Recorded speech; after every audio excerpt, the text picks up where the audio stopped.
வணக்கம். உங்கள் நெல்லை மாவட்டத்திலிருந்து வாசகன் ரிப்போர்ட்டர் விழிப்புணர்வு செய்திருக்காங்க. கடந்த 2006ஆம் ஆண்டு விஜயகாந்த் அவர்கள் தேசிய முற்போக்கு திராவிட கழகத்தின் மூலமாக ஒரு அறிக்கையை வெளியிட்டுள்ளார். அந்த அறிக்கை என்னவென்று கேட்டீங்கன்னா, வீடு தேடி வரும் ரேஷன் பொருட்கள் அப்படி என்று அறிக்கை விட்டிருந்தார். இது நாளடைவில் அந்த கட்சி ரீதியாகவே அவர் எங்கே போனாலும் அந்த வார்த்தையை உச்சரித்து கொண்டு தான் வந்து கொண்டே இருந்தார். கடைசி கட்டத்தில் வரும் கூட சொல்லிக்கொள்ளலாம். அதுபோக சமீபத்தில் கூட ஆந்திராவில் முன்னாள் முதலமைச்சர் கூட இந்த ரேஷன் திட்டத்தை வந்து செயல்படுத்துகிறாங்க.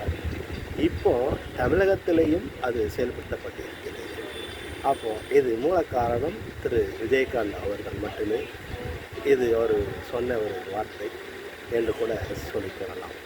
அதே போல் ஐயா கலைஞர் அவர்கள் கூட 2 ரூபாய் அரிசி போடும்போது கூட அது சாத்தியமாகுமா என்று கேள்வி கேட்டார்கள். ஆனால் 2 ரூபாய் அரிசியை போட்டு சாதனையை மாற்றி காமித்தவர் திரு கலைஞர் ஐயா. இது போன்ற நிகழ்வுகள் எல்லாமே அவர்கள் சொன்னது நடத்தி காமித்தார்கள். அதுபோல விஜயகாந்த் அவர்களும் சொன்னதையும் இன்று நடந்தது என்று சொல்லிக்கொள்ளலாம். நன்றி.